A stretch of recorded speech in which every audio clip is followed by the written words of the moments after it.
Hello YouTube. I know it's been a while since I made a new video, but I finally got some time. I wanted to go ahead and do a review of Sonic and the Black Knight, but Sonic 4 is coming out for WiiWare and stuff. And I really want to get this review off my chest before that one comes out. As we all know, Sonic 4 is a long-awaited sequel to Sonic 3 and Knuckles. And, man, I love this cartridge. But the thing that's always bugged me is every time I hear about Sonic 4, aside from people who complain about the fact that it uses 3D instead of sprites, there, you've just been punched in the face for having such a stupid complaint. The other thing I'm always hearing is that Sonic is finally returning to his 2D roots. It's finally a new side-scroller. So, hang on a second. I think this hat's better. Alright. So, yeah, it's like, we've been waiting 16 years for this. A new 2D side-scroller from Sonic. Oh, it's great that Sega's finally remembered. This is really been bugging me. I mean, it's as if everybody has forgotten what Sonic's been doing for the past 8 years. That I am of course referring to his games on the Game Boy Advance and DS. So this next part of my review is going to focus on the 5 Sonic side-scrollers made for the Game Boy Advance and the Game Boy DS. Oh, and anybody who says that these games don't count because they came out on portable systems instead of main consoles, Mega Man Zero and Mega Man ZX are continuations of the Mega Man X series, which was on consoles. So these have to count if those do. And I know you're not going to deny Mega Man. Okay, so let's begin with Sonic Advance, the first Sonic game to be featured on the Game Boy Advance system. Can you believe I'm still learning how to use my camera after all this time? It's kind of... I just realized that it has a macro feature, and so the pictures look a lot clearer now than I thought I could ever get them. So anyway, we can see the art style and characters are borrowed from Sonic Adventure. We got Sonic, Tails, Knuckles, and Amy Rose featured as the 4 playable characters. And we go through a charming little introductory sequence that shows them doing, cool things. The sprites are pretty detailed, especially since they're supposed to be on such a small screen. And, well, let's begin the game, and I can show off what the graphics for this look like.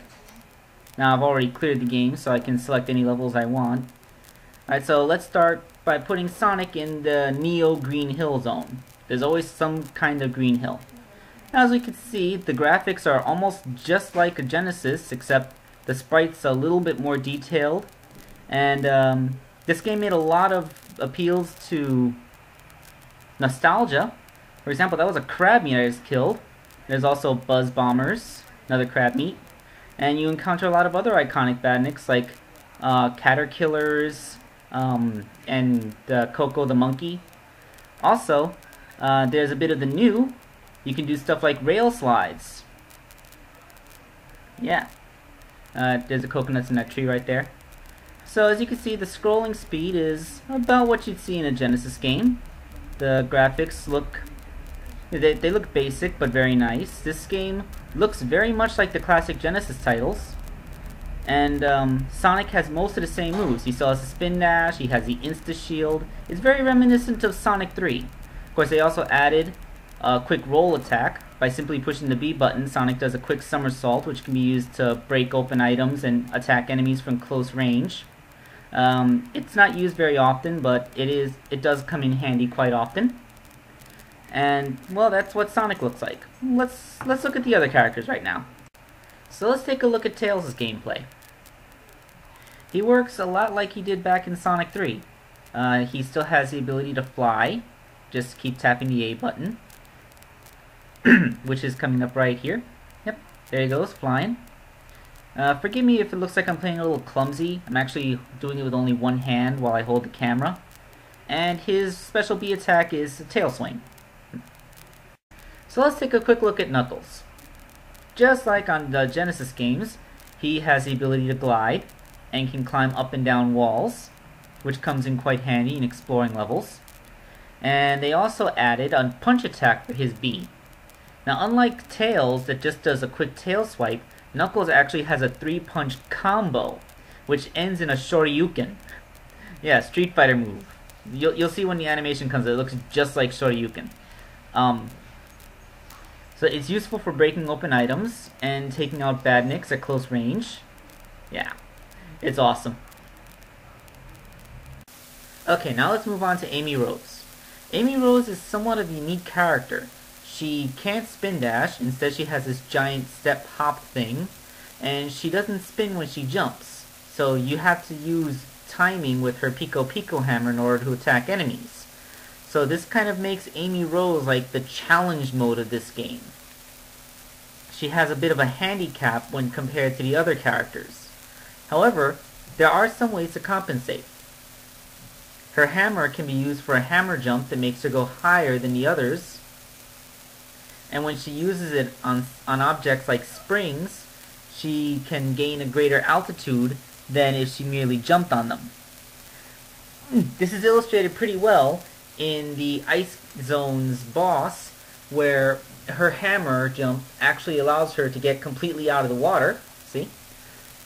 And she can jump up and hit Eggman simply by slamming it with her hammer. The other characters would have to use those stalactites that fall down from the ceiling in order to get high enough. So that's what's cool about Amy. Haha. Ooh, not good.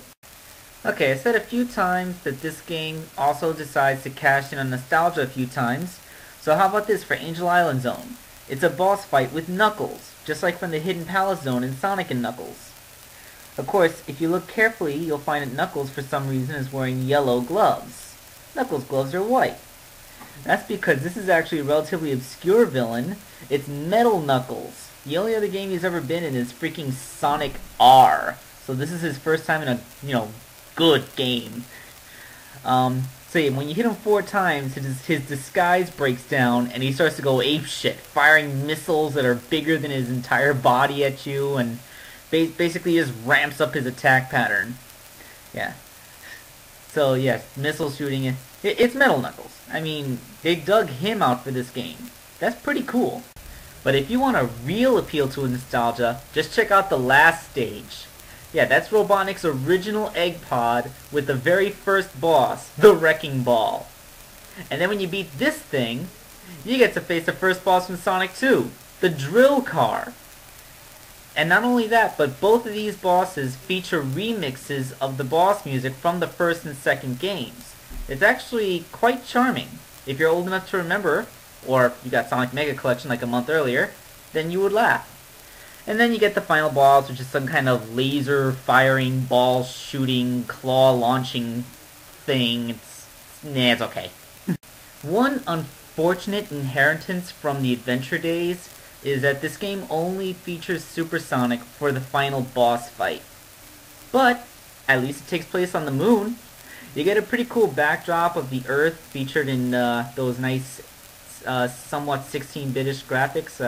Would this be 16-bit? I guess. Anyway, you defeat Robotnik's robot, everything fades to white, you get your score, and then you get the final cutscene, which, actually, this is a pretty nice portrait.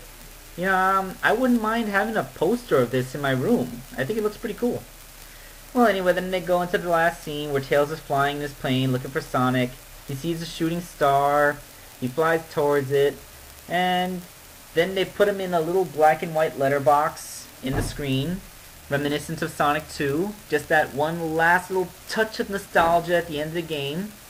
And it congratulates you for winning, and turns to color. And, I think that this is one of the better Advance games. So, there we go. Sonic Advance.